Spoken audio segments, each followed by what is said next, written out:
ustedes esta concurrencia que ya señaló el señor ministro un lunes temprano y tener esta concurrencia por lo menos es un indicio de que este tema es un tema no solo de interés, sino que es un tema de actualidad. Pero requiere que hagamos un pequeño recuento. Quiero aclarar que casi después de todo lo que se dijo aquí, parece mentira que tengamos que nosotros también decir más cosas. Se pueden decir otras cosas. Simplemente quiero tomar un poco breve relato de cómo se originaron las reglas mínimas de tratamiento de recursos, que fueron el resultado de un largo proceso de elaboración que dio inicio en el año 1926.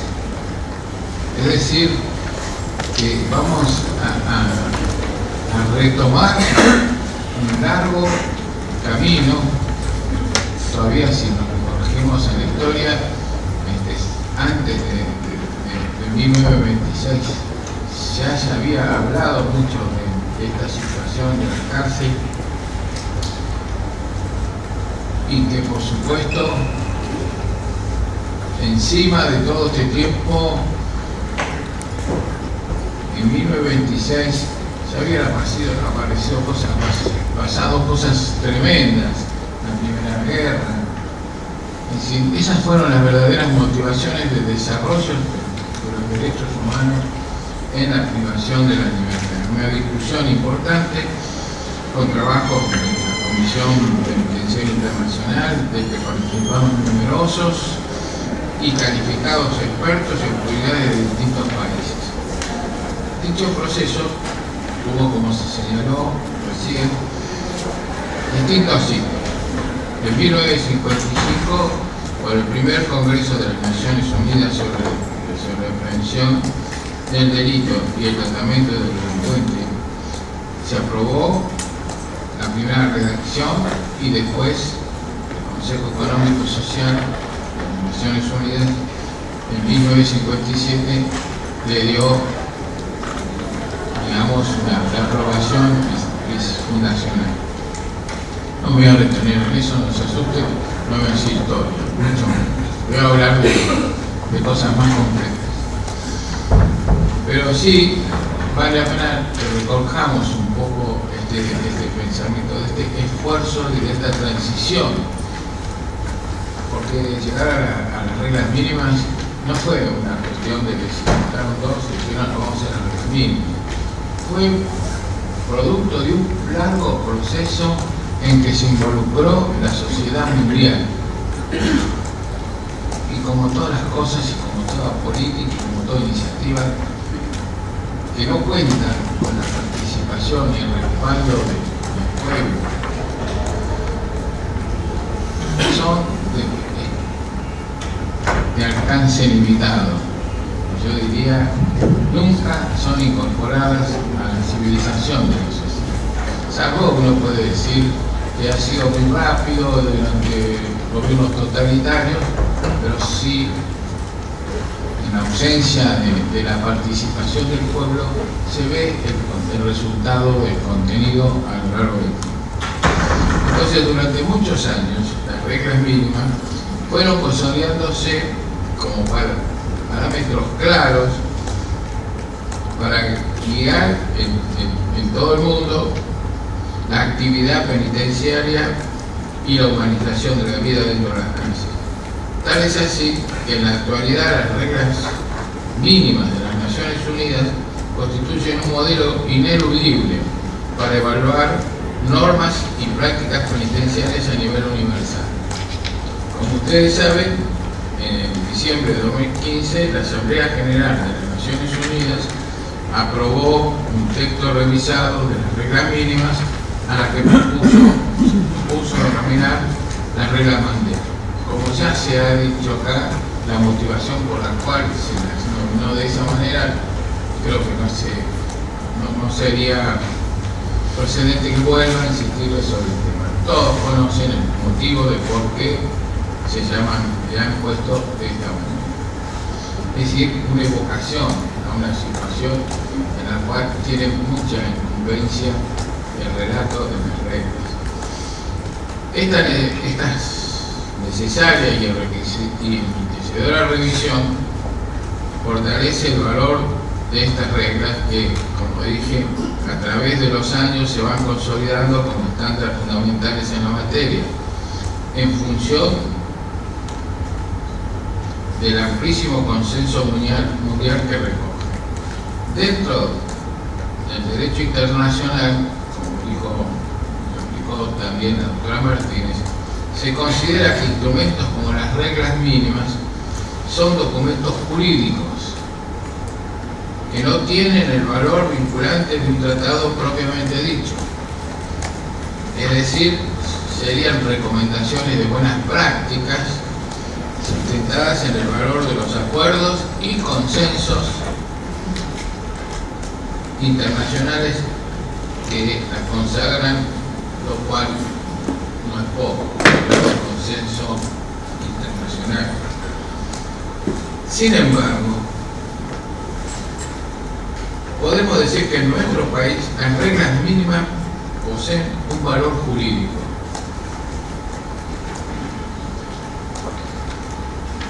Superior al que se les otorga en otros países. Esto es así en virtud de una muy sustentable práctica institucional de positivizar normas y principios internacionales en materia de derechos humanos, que parece se va consolidando con una verdadera práctica del Estado que trasciende a los distintos gobiernos. Y en esto hay que perseverar. Cuando a veces uno sale del país y nomás sin ver la región, lo que pasa alrededor nuestro, hemos pasado cosas muy difíciles, pero hemos logrado estandarizar en la concepción de vida que tenemos esta idea de que los derechos humanos son transversales a todas las actividades de la vida, con lo cual la diferencia es notable. Y esto no lo digo para decir simplemente que orgullosos que estamos nosotros, o miren lo bien que estamos nosotros, lo mal que están nosotros. Digo, lo importante que es para afianzar la civilización de los argentinos esta idea que se ha consolidado tanto en nuestra sociedad y que se ha transformado en una verdadera política de Estado. Y cualquiera sean los gobiernos, todos los últimos gobiernos de distintos signos siguen perseverando en esta línea de trabajo sobre la realidad argentina. Prueba de ello, por ejemplo, es la incorporación de las reglas en la Ley de Ejecución de la Pena Privativa de la Libertad. Me refiero a la valiosa Ley 24660. Asimismo, no puedo olvidarse de destacar lo resuelto por la Corte Suprema de Justicia en el conocido fallo Berbisky, en donde enfatizó que las reglas mínimas se han convertido por vía del artículo 18 de la Constitución Nacional en el estándar internacional respecto de personas privadas de la libertad y configuran las pautas fundamentales a las que debe adecuarse toda detención. En este sentido, no puedo dejar de valorar que en el anteproyecto de reforma de ley orgánica del Servicio Penitenciario Federal, recientemente presentado por las autoridades del Ministerio de Justicia de la Nación, se haya decidido incorporar en las discusiones, pero en el proyecto, a las reglas Mandela. Se haya decidido incorporarlas en lo relativo a la regulación del uso de la fuerza por parte de los agentes penitenciarios. Bien, dijo el secretario, doctor Márquez, que está acá, está comprometido y el ministro también lo reflejó, que están sacando debajo de la alfombra algunos temas, en este caso particularmente al que nos referimos, poniéndolo a la discusión. Yo le digo a todos ustedes, y en esto tengo ya una larga trayectoria, ¿no? A pesar de que por supuesto hace tiempo que la institución está funcionando, pero digo, no hay que perder la oportunidad de participar cuando se nos abre la puerta para discutir. Esto no quiere decir que estamos de acuerdo en nada. Esto quiere decir que podemos debatir entre nosotros, que es necesario que lo hagamos para concluir en el mejor resultado de esa participación. Quiero decirlo que no le subo la valija a nadie, ni tampoco al ministro, pero creo que es el secretario que está acá con nosotros. Pero creo que la sociedad y nosotros, los que participamos de estas inquietudes alrededor de este problema, no podemos dejar pasar esta situación que llamamos la puerta abierta. Y creo que es ¿cuál es el resultado final? Decíamos, por más que no sabemos, pero digo, es un logro el solo hecho de poner la discusión de los temas sobre la mesa. Ahora podemos hablarnos, aprovechemos y participemos todos y démosle fuerza a la voluntad política. La voluntad política es importante que tenerla, pero les digo por experiencia que también es un bien que cuesta fortalecernos frente a las dificultades que se afrontan en las gestiones.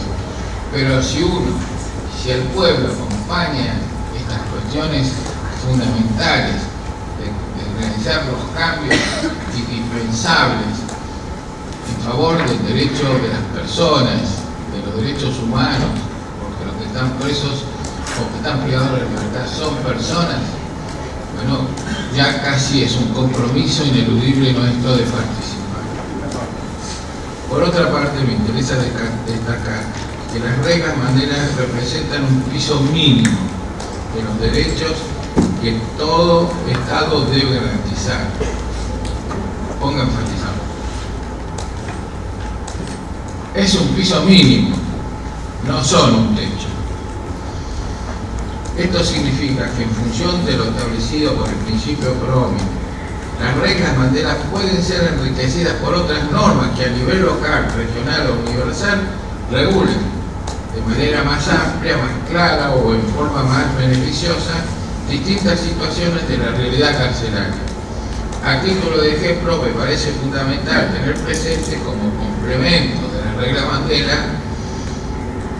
a los principios y buenas prácticas sobre la protección de las personas privadas de la libertad en las Américas, o a las reglas de Bangkok relativas al tratamiento de las mujeres detenidas, o a las reglas de Beijing sobre las personas menores de edad a disposición de la justicia, entre muchos otros instrumentos nacionales e internacionales, sin la pretensión entonces de ser exhaustivo ni muy largo, porque tenemos un tiempo que todos vamos a violar, porque siempre hablamos un poco más del que nos da,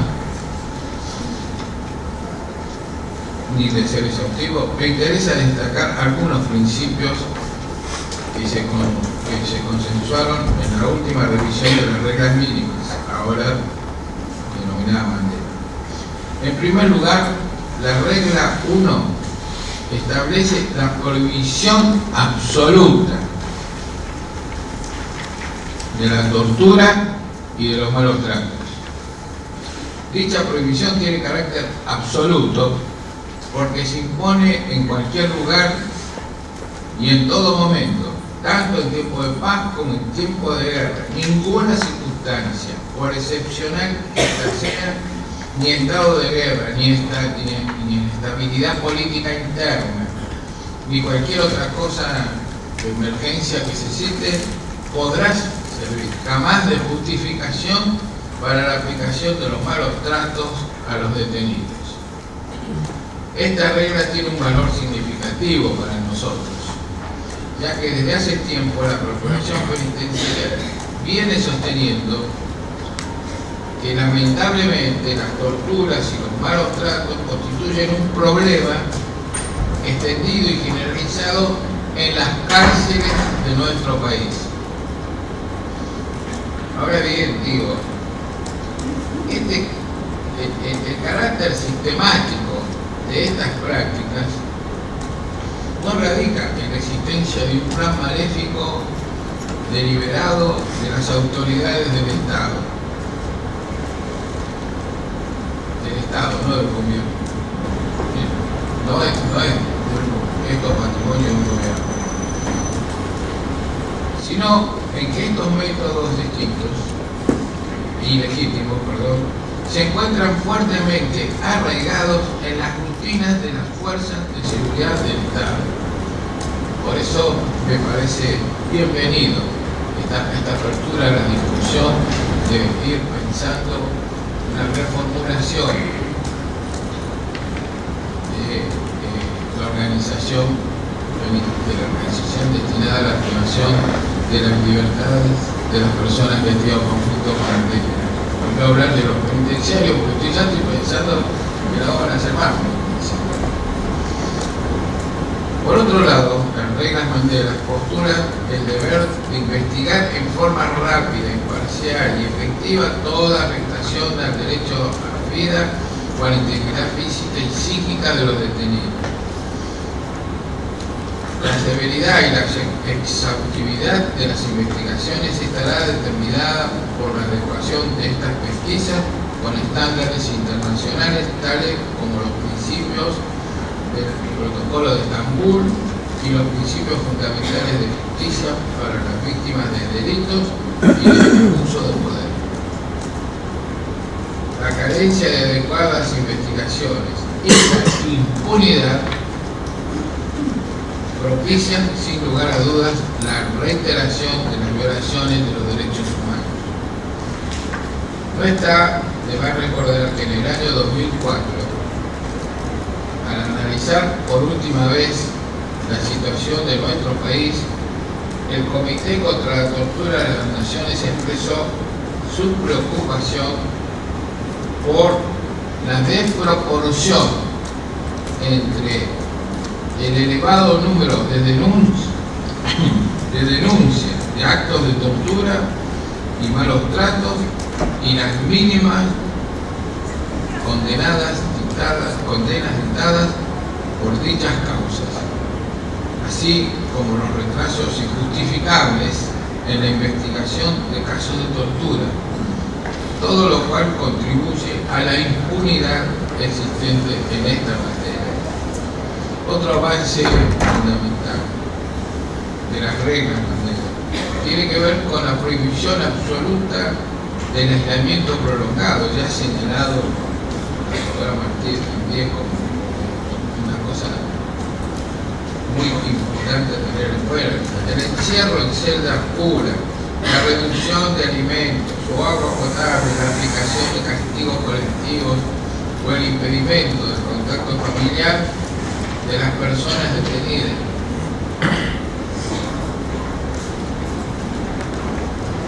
Desde hace mucho tiempo,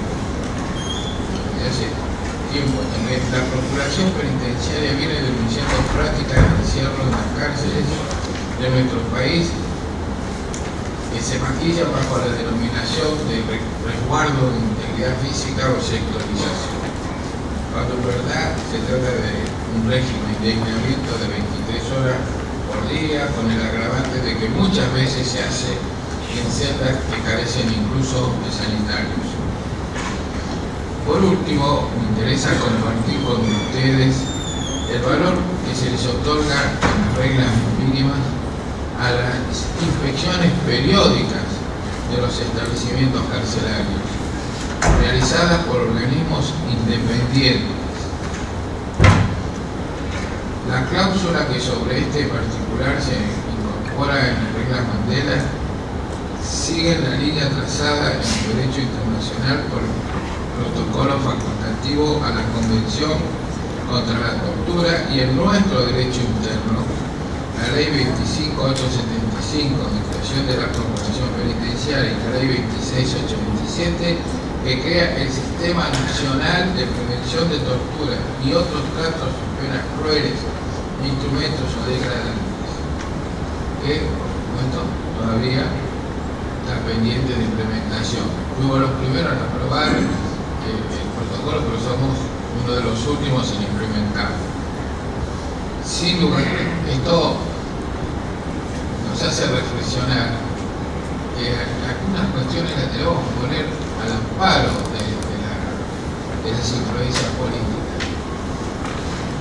Esto lo tenemos que, esto es un reclamo que tenemos que hacer general, porque creamos instituciones, instrumentos para realizar la tarea de prevención con mucho más eficacia, con mucho más resultados, con mucha independencia, y les queremos sacar facultades, les queremos sacar cosas, y sobre todo les queremos sacar independencia, y queremos que la constitución de estos organismos pertenezcan a un gobierno, y esto hace que no sirva para nada. Esto es lo que pasa en la mayoría de las provincias donde se implementó el mecanismo, integrado por miembros del Poder Ejecutivo, del Poder Legislativo, inclusive del Poder Judicial. Y después algunas ONG que andaban por ahí que le dijeron que ponemos, y con eso se creó, que supuestamente es un organismo de control, de visita,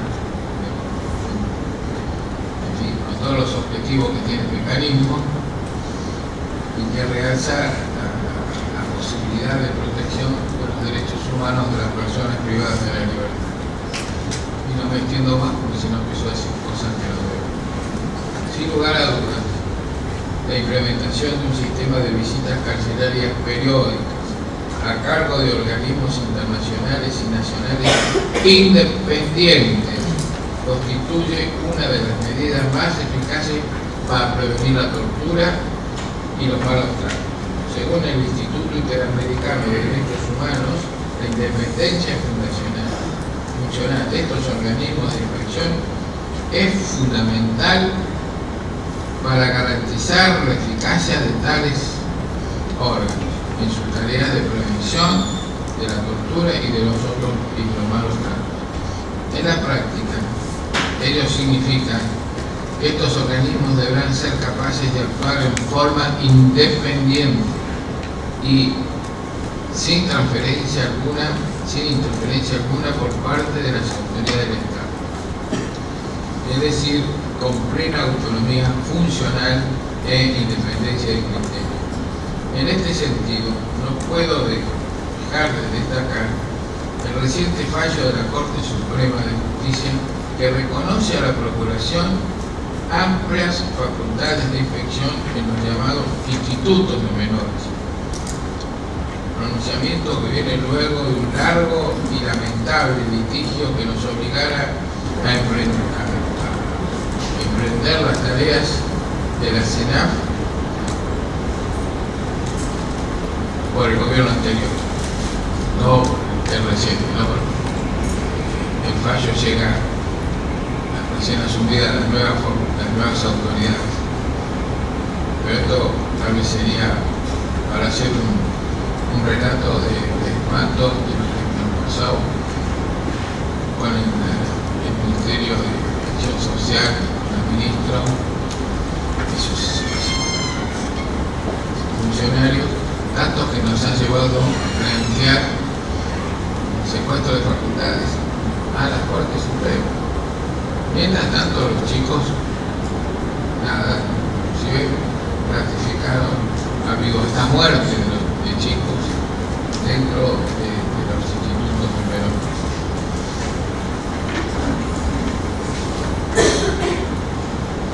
En el fallo, la Corte reconoce que la autojudización y el entorpecimiento de la actividad de control que llevan a cabo organismos como la Procuración Penitenciaria agravan las condiciones de detención, al poner en serio riesgo la vida y la integridad física de las personas privadas de la libertad con César Carabuda. Antes que me pasen el papelito, voy a tratar de terminar. Sin lugar a dudas, nuestro país enfrenta enormes desafíos en materia carcelaria, especialmente en lo referente a la prevención y erradicación de la tortura y los malos tratos. Pero mire, quiero decirle desde otro lugar, quizás lo más importante de los desafíos sea que tenemos que tomar en esta materia, no solo la privación de la libertad, pero especialmente lo que a nosotros corresponde manifiesto, digo, es cierto, las cárceles están mal, hay que cambiar las cárceles. La carrera de construcción de cárceles para abastecer el crecimiento de la población penitenciaria, atravesada por intereses económicos, por privatización de cárceles, en fin, de tratamiento de la problemática de la creación de centros de detención como flor de negocio, ha fracasado en todo el mundo, ha fracasado en los países centrales, en Estados Unidos, en Europa, en Canadá, y ellos han construido cárceles a Roleta. Tanto construyeron cárceles y se transformó en uno de los negocios principales de Estados Unidos, fue la construcción de cárceles privadas. Usted sabe que si uno construye una cárcel, si uno empieza un negocio, lo que más quiere es que llenarlo de gente. Entonces hay que hacer más cárceles para meter adentro más gente. Lo que tenemos que saber que el camino de la mejor situación de recuperación, el camino que nos dice la Constitución por los cuales encerramos a las personas, no se da en esas cárceles extraordinariamente grandes, despersonalizadas, en la cual una persona parece que vale tanto como un dato. No hay posibilidad de ganarle al crecimiento de la población, la construcción de cárceles que demandan tiempo. Es cierto que donde no hay, o donde la situación está, es importante destruir cárceles que ya no tienen sentido, son de otras épocas y que obedecen a otros principios de propios. Pero nosotros creemos que sí, en esos casos donde una cárcel no cumple, está bien que hagamos cualquier esfuerzo por sustituirla, pero una cárcel la sustituimos por otra cárcel, no una cárcel, la sustituimos por 3 cárceles, porque si no, esa es una visión de que podemos meter preso a todos los actores. Y no es así. Hay que tener una política de Estado que revise bien la planificación de los recursos con los recursos que pueda tener el Estado, pero que vea la visión de la ubicación y el modo en que diseñamos una cárcel. Los arquitectos diseñan las cosas más lindas y más bellas. Los planificadores urbanos también. Además, yo creo que el poder está a la punta del lápiz. Y no es así. La sociedad reclama que se atiendan estos tipos de problemas, pero que también se piense en los destinatarios de ellos, que son las personas privadas de la libertad. Bueno, esto es una cosa, me parece que debe estar un mensaje central, ya que también hay autoridades, magistrados, nosotros, todos ustedes. Miren, es cierto que vivimos un momento en el cual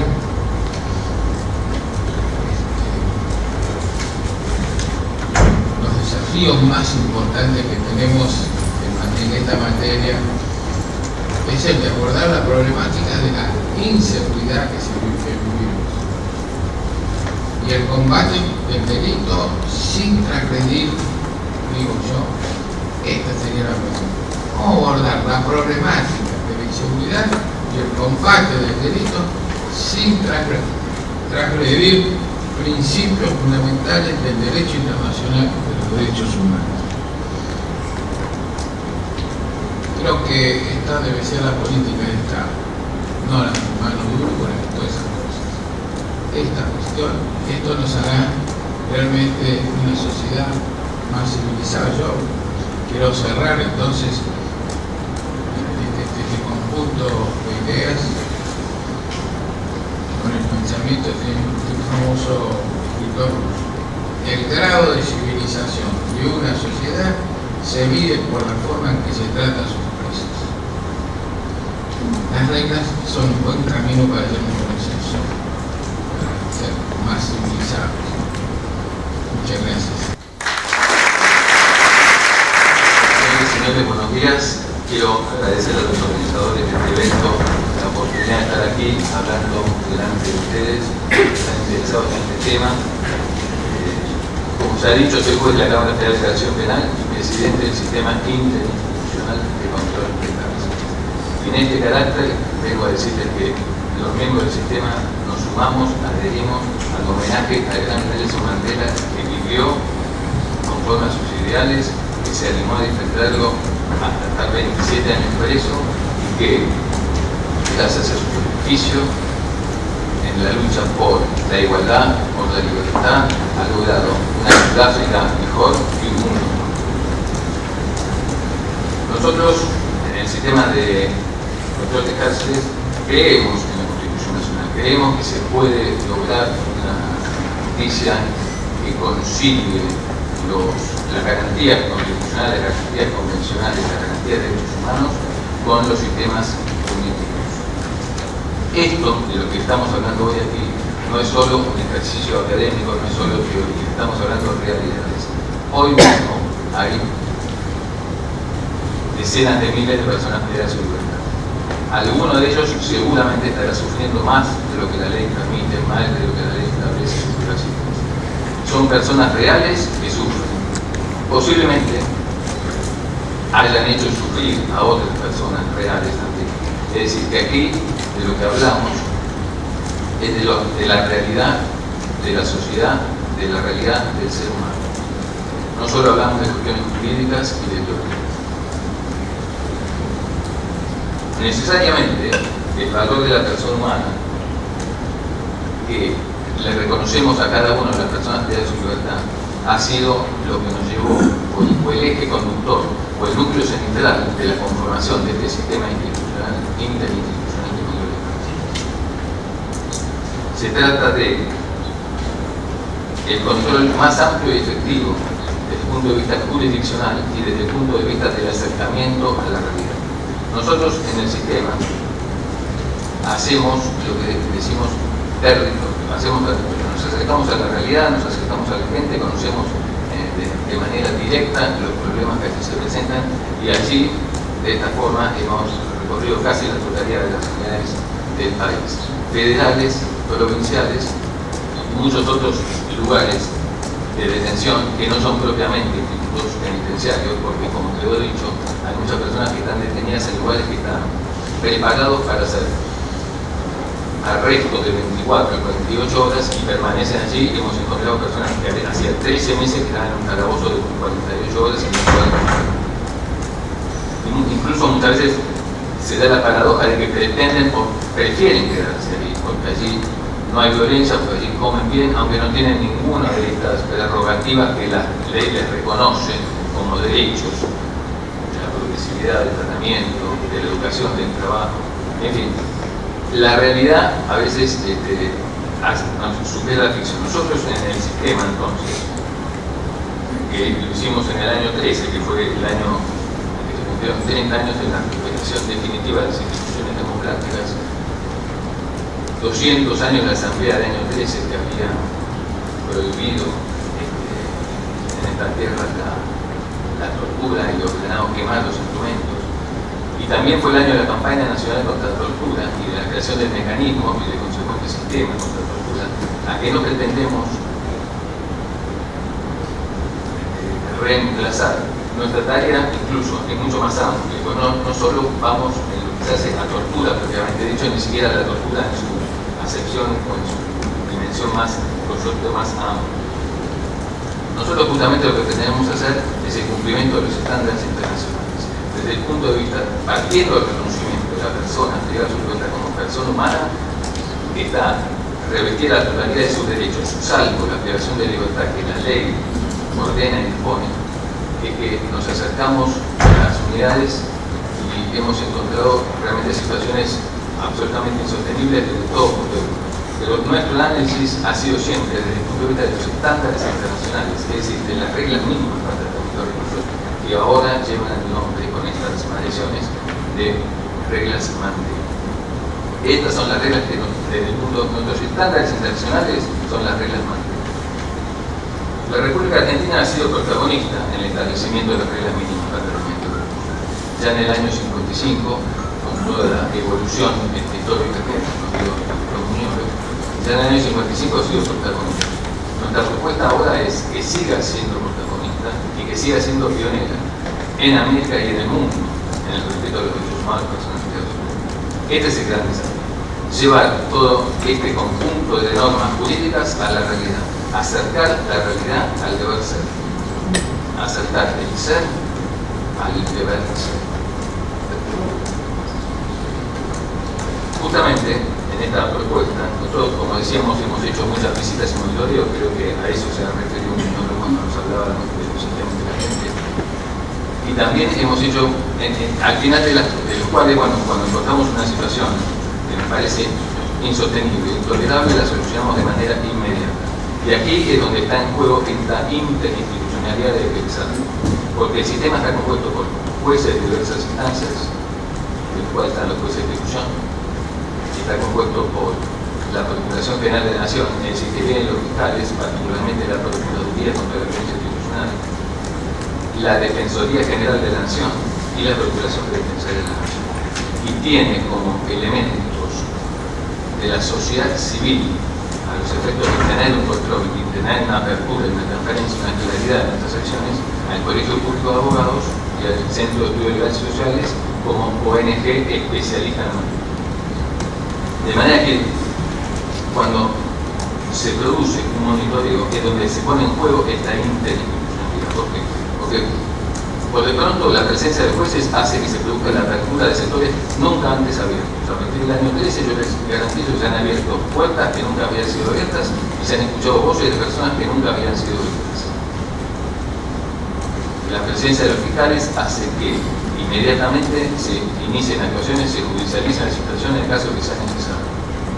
La presencia de los defensores hace que todas estas consultas que están garantizadas por las reglas tipo jurídica sobre la causa, sobre cualquier otro tema, o incluso la obtención de documentación o cualquier otro trámite, lo realiza la Defensoría General de la Nación.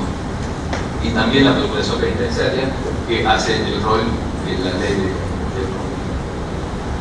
Es decir, que la interinstitucionalidad ha sido un valor altamente efectivo en esta situación.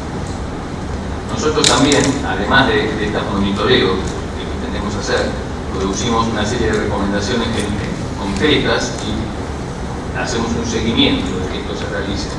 Y esto muchas veces se ha hecho, sobre todo en los años anteriores, en lo que llamamos una mesa de diálogo y discusión de temas penitenciarios con las autoridades políticas y penitenciarias, en donde en una tarde de discusión se ahorran lo que se llaman meses de intercambio de notas y de oficios, es decir, es un cara a cara al que solía venir el ministro Lar y el secretario del área y el director del Servicio de Justicia. Esperamos que las autoridades actualmente, lo hablamos recién con el ministro, concurran también. Porque de esta manera se pueden solucionar problemas de manera rápida, inmediata, directa y producir discusiones que sean útiles. Nosotros vamos a participar también en las reformas. Estamos de acuerdo en que se produzcan una serie de reformas en el sistema, pero lo que no queremos es eufemismo, no queremos cambiar el nombre de las cosas para que nada cambie. Queremos producir cambios reales y concretos, controlados y seguidos. También hemos hecho unas recomendaciones generales que coinciden plenamente con las reglas. La primera que hemos hecho es sobre el derecho a la vida y la protección del derecho a la vida consiste, que nosotros procuramos hacer básicamente, en que toda persona muerta en contexto de encierro, ya sea en una unidad de servicio asistencial como un hospital está muy privada de su libertad, sea judicializada, intervenga el fiscal y el juez de instrucción, y se investigue las razones de esa muerte, que posiblemente pueden ser pretéritas, porque una persona puede morir en un hospital de paro cardiorrespiratorio automático por haber tenido una serie de inconvenientes o de falencias o de emisiones los meses anteriores. Y esto debe ser investigado, porque el Estado federal garante eso. También nos hemos pedido en esta recomendación general sobre el derecho a la salud el acceso efectivo a las prestaciones, tal como las reglas materiales lo establecen. También hemos hablado del sistema sancionatorio disciplinario, cuestión esta que también hace al control jurisdiccional efectivo desde el punto de vista judicial. Es decir, que la persona se le haga conocer sus derechos, que se le haga conocer el hecho por el cual va a ser sancionado, que tenga la posibilidad, obligatoriamente el derecho a tener una asistencia letrada, un abogado defensor en el proceso disciplinario de ejecución penal, la sanción disciplinaria. Porque esto, además de la derivación, es decir, de la sanción propiamente dicha, que muchas veces es una privación dentro de la privación de libertad, le produce una serie de efectos en lo que hace la progresividad, otra de las cuestiones que se establecieron en la regla Mandela, la progresividad. La regla Mandela habla de un sistema progresivo para que la persona tenga la posibilidad de irse asomando a la libertad, acercándose a la libertad de una manera progresiva.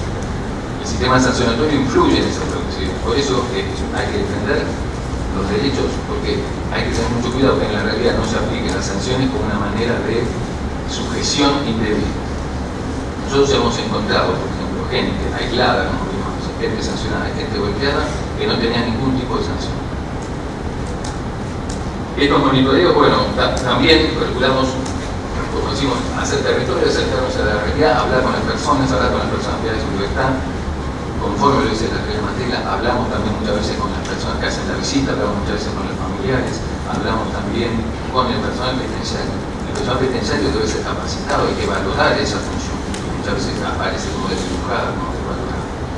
Nosotros necesariamente pensamos que el personal penitenciario tiene que ser producto de una formación específica, de una valoración específica y de un apoyo necesario. Ellos son los que tienen contacto directo. Entonces, la persona humana que lleva su libertad mantiene el resto de sus derechos humanos. Derechos humanos son inalienables, son fundamentales. La Constitución rige dentro de la cárcel. Y como contrapartida, las personas privadas de su libertad forman parte de la sociedad, como se ha dicho ya acá en esta clase. Hoy en día, como decimos, más de 30 años de la recuperación de las instituciones, la sociedad, como ustedes verán en todos los diarios, está pendiente de justicia penal, de la aplicación de la justicia penal. Hoy en día ya la sociedad no se fija en las formas democráticas. No le basta con que haya un poder judicial nombrado por el presidente constitucional, con el acuerdo del Senado, ya se fija en los contenidos. Hoy en día la Constitución Nacional está en el centro de la escena, la Constitución Nacional está en la discusión diaria. De manera que nosotros debemos dar respuestas de contenido y no ya de forma.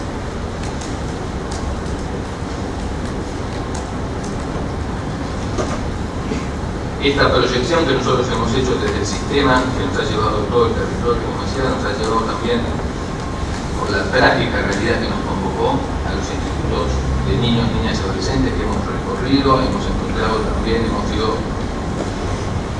convocados justamente por las muertes inútiles que allí se produjeron, absolutamente evitables, de niños alojados por cuestiones muy menores relacionadas justamente con las sanciones. Hace pocos años nos enteramos de que el Instituto Bosque se había prendido fuego por un menor en una habitación. Entonces concurrimos, primero intentamos verlo en el hospital de Quemado, estaba en coma el niño, entonces concurrimos al instituto, al hospital Córdoba, a cargo entonces de la propia. Tampoco le voy a contar toda forma de anécdota, pero les digo sí, porque hablamos de eufemismos. Nos dijeron que estaba alojado en una habitación de reflexión porque había sido sancionado por decir una palabra de la justicia.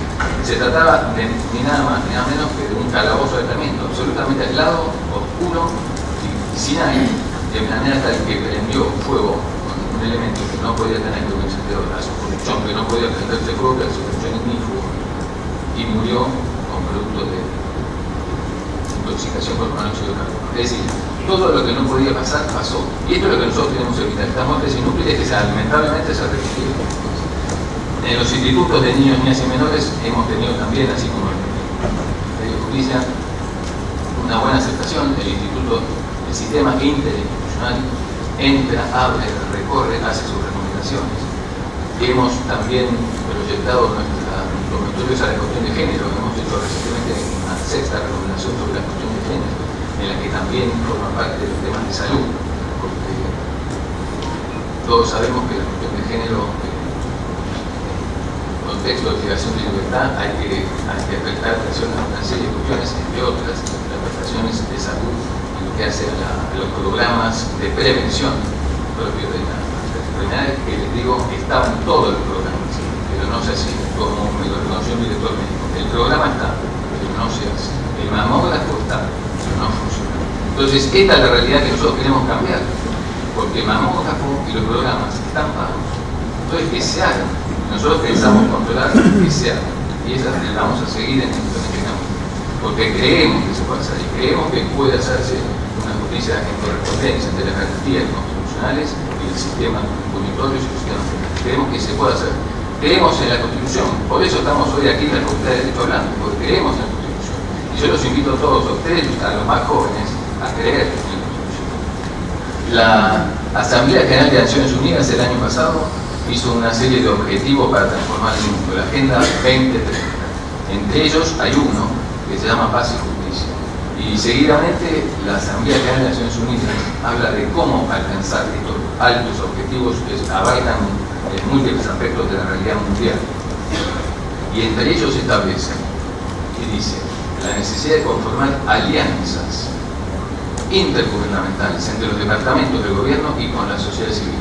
Pues nosotros lo hemos hecho en el sistema de control de cárceles y creo que esto puede ser aplicable en muchos otros aspectos. En el sistema de control de cárceles vamos a seguir. Invito a todos a quienes quieran acercarse a ellos desde sus funciones o desde su práctica profesional y les agradezco su atención mucho. Gracias. Muchas gracias a la Subsecretaría de Relaciones con el Poder Judicial y Asuntos Penitenciarios por invitarnos a participar de este seminario denominado La gestión integral de los sistemas penitenciarios a la luz de las reglas Mandela y la posibilidad de compartir la mesa que también denominamos la revisión de las reglas Mandela y el intercambio de buenas prácticas como base para el consenso con los señores Hornos y Buñolo, a los que hoy acompañan. Me llamo Matías Garrido, soy director nacional de políticas contra la violencia institucional.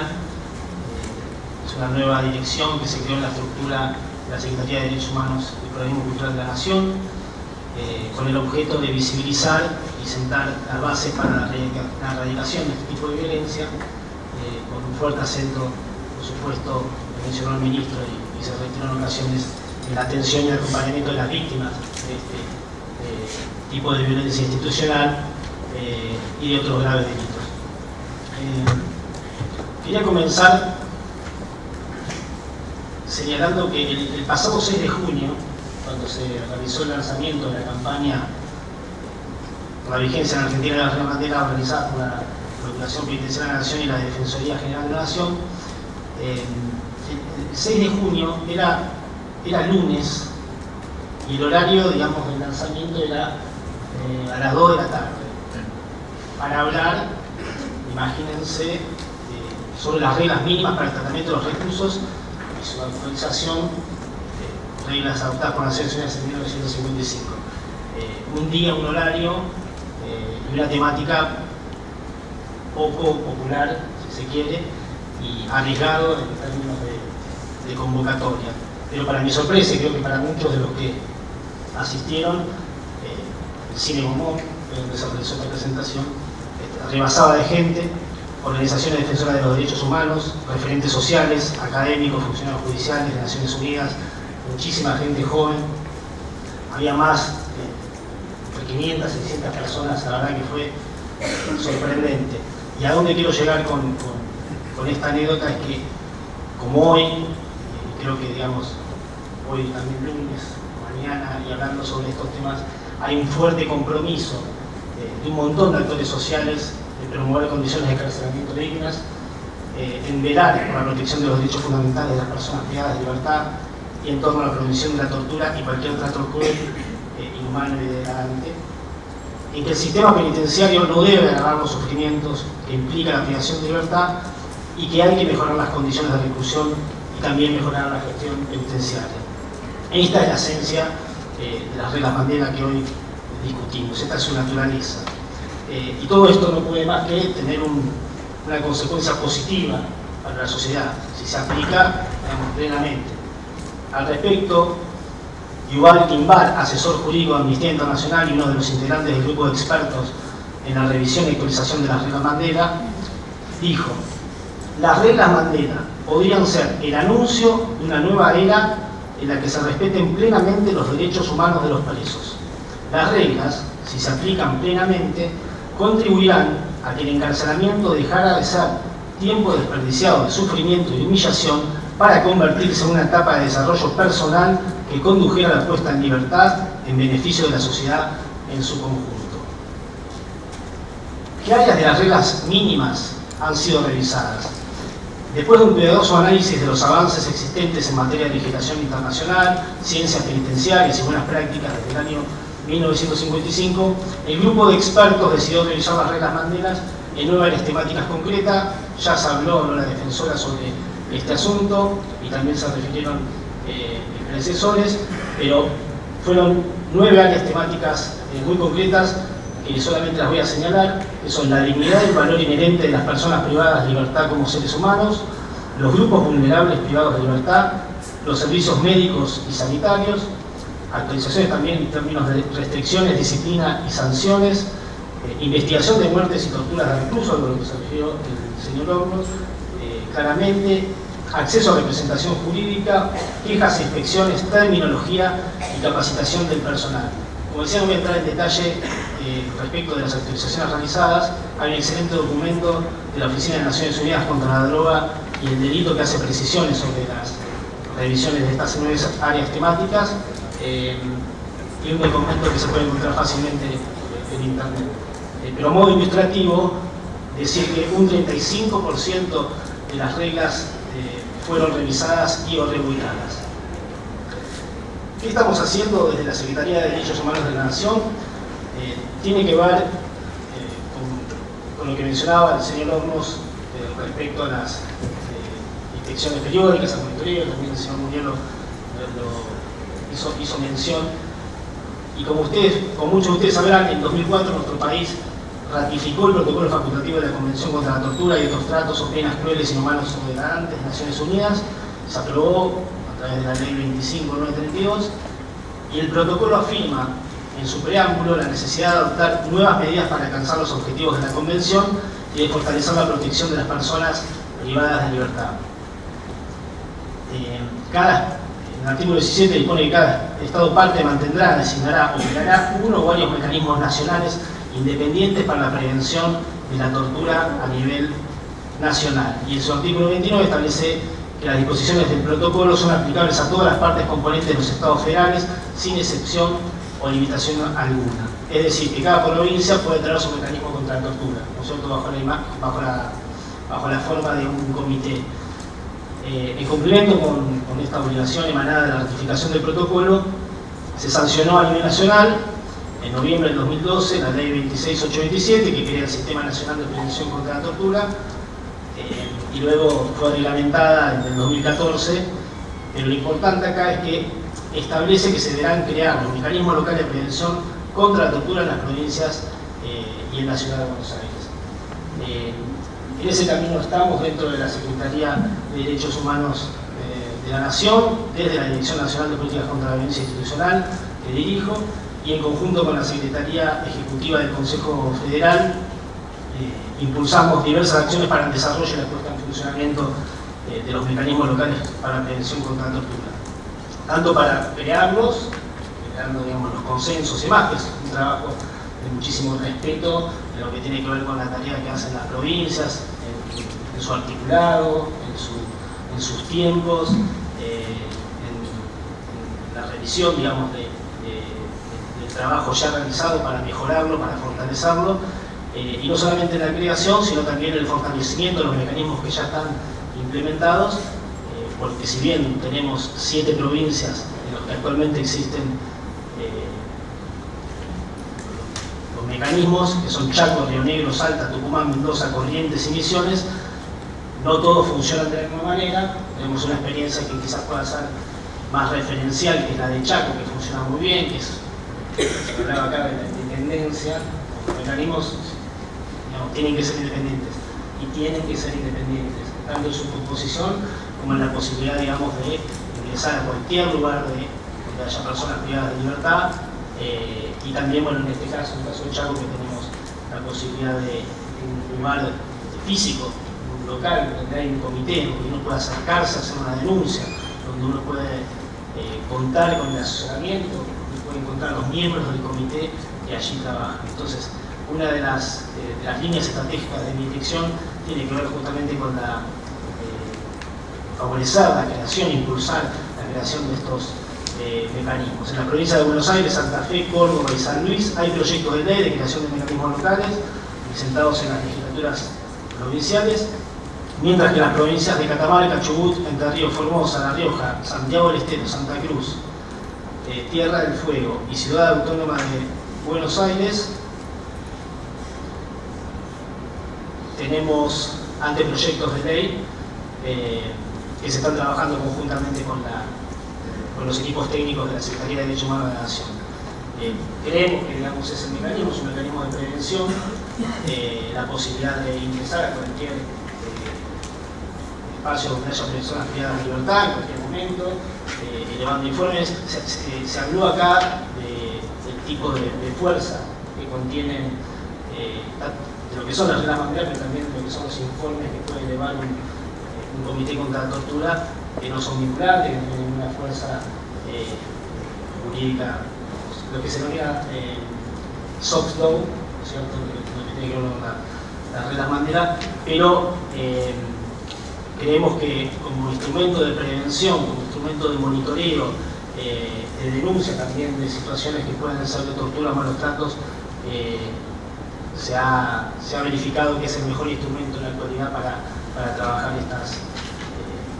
estas situaciones, críticas situaciones en términos generales, situaciones muy serias en algunas provincias, tanto en el sistema penitenciario federal como en unidades penitenciarias provinciales.